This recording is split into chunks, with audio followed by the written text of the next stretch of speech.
প্রিয় শিক্ষার্থীবৃন্দু, বহুপদী সমীকরণ অধ্যায়ে এই অঙ্কটি দেখো। এখানে বলা হয়েছে যদি 4x² + 2x - 1 = 0 সমীকরণের একটি মূল আলফা হয়, তবে প্রমাণ করো যে এর অপর মূলটি 4α³ - 3α হবে।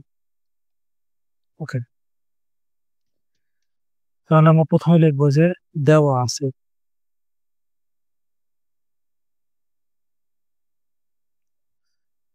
4x² + 2x - 1 = 0। এটা 1 নম্বর সমীকরণ দেই। কি দেওয়া আছে? সমীকরণের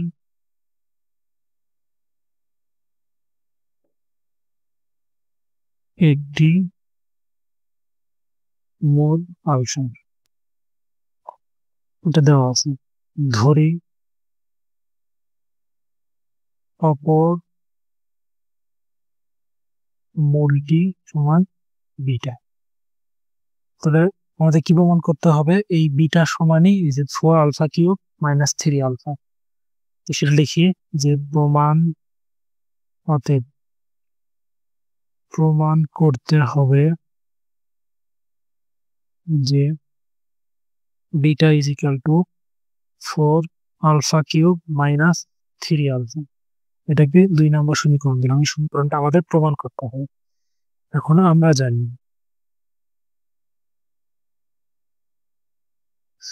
মূলদ্বয়ের যোগফল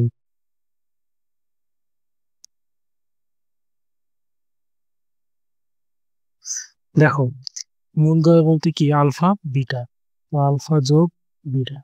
মূলদ্বয় যোগফল মানে কি? মাইনাস এক্স এর সহগ ডিভাইডেড বাই x² এর সহগ। তাহলে x এর সহগ কত?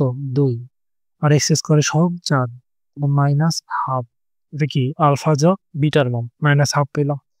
তাহলে দেখো, এখান থেকে আমরা একটু বিটার মানটা একটু বের করে রাখি। তাহলে বিটা -12 আলফা। এই আলফাটা এই -12 এই পাশে আমরা কি পার করে দিলাম। এটা একটা বিটার মান। আচ্ছা, এখন কি দেখো, যেহেতু এই সমীকরণের একটা মূল হচ্ছে আলফা, তাই না?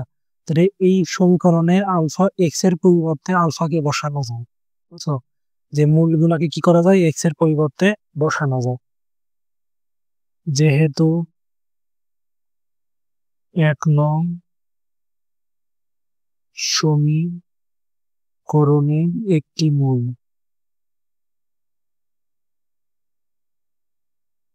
সমান আলফা, অতএব আমরা কি করব? এই সমীকরণে এক্স এর পরিবর্তে আলফা বসাবো। 4α² + 2α - 1 = 0। এখন দেখো, আমরা এখান থেকে 4α² মানটা বের করে নেব। কেন বের করে নেব? কারণ এই যে সমীকরণটা প্রমাণ করতে হবে, এই সমীকরণে এই যে 4α³ আছে না, এখানে আমরা 4α² মানটা বসাবো। সেজন্য এই সমীকরণ থেকে আমরা কি করলাম? 4α² মানটা বের করে নিচ্ছি। তাহলে 2α পাশে পার হয়ে গেলে -2α, আর 1টা পার হয়ে গেলে +1। এখন 4α² এই মানটা আমরা কি করব? 2 নাম্বার সমীকরণের ডান পাশে বসাবো। ডান পাশে বসায় যদি আমরা বাম পাশে প্রমাণ করতে পারি, তাহলে আমাদের প্রমাণ হয়ে গেল। এখন 2 নং সমীকরণের ডান পক্ষ সমান কি আছে? 4α³ - 3α। দেখো, এখানে α³ থেকে একটা আলফাকে একটু বের করতে হবে। 4α² ইন্টু আলফা, ঠিক আছে? এই α² আলফা গুণ করলে α³ হয়ে গেছে -3α। তাহলে 4α² এখন কি দেখতে পারি আমরা? -2α + 1, তাহলে -2α + 1 ইন্টু আলফা -3α।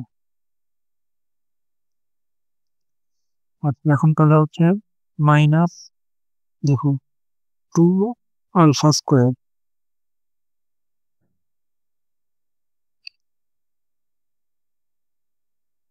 Plus alpha -3α। এখন ওই যে প্লাস আলফা -3α, তাহলে একটা আলফা কমে গেল। আচ্ছা, এখানে দেখো আমাদের 4α² এর মান আছে, তাই না? কিন্তু এখানে আমাদের কি পাইছি? 2α²। তাহলে এখানে 2 কে 4 বানাতে হবে, তাহলে আমরা কি করব, 2 দ্বারা ভাগ করে উপরে 2 দ্বারা গুণ করব। 2 দ্বারা গুণ করলে কি হয়, 2 4 হয়ে যাবে, তারপর 4 আলফা স্কয়ার। আর এখানে প্লাস আলফা মাইনাস 3 আলফা, তাহলে হয়ে যাবে মাইনাস 2 আলফা।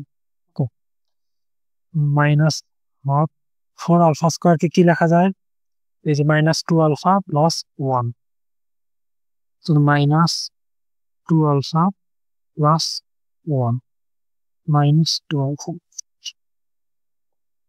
এখন এই মাইনাস হাফ ধরে এখানে গুণ করে দেই আমরা, তাহলে মাইনাস মাইনাসে প্লাস, হাফ আউট দিয়ে গেল আলফা, আলফা মাইনাস হাফ, ঠিক আছে, মাইনাস 2 আলফা।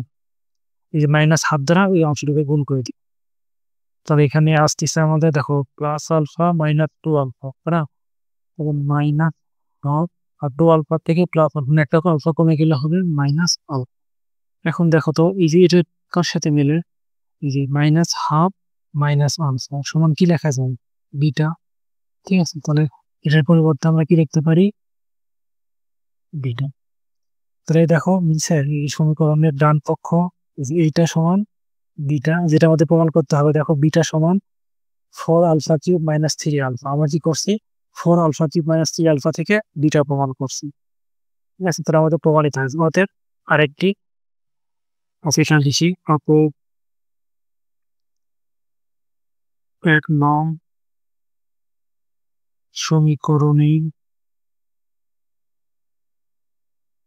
অপর মূলটি এটা 4 আলফা কিউব মাইনাস 3 আলফা প্রমাণিত।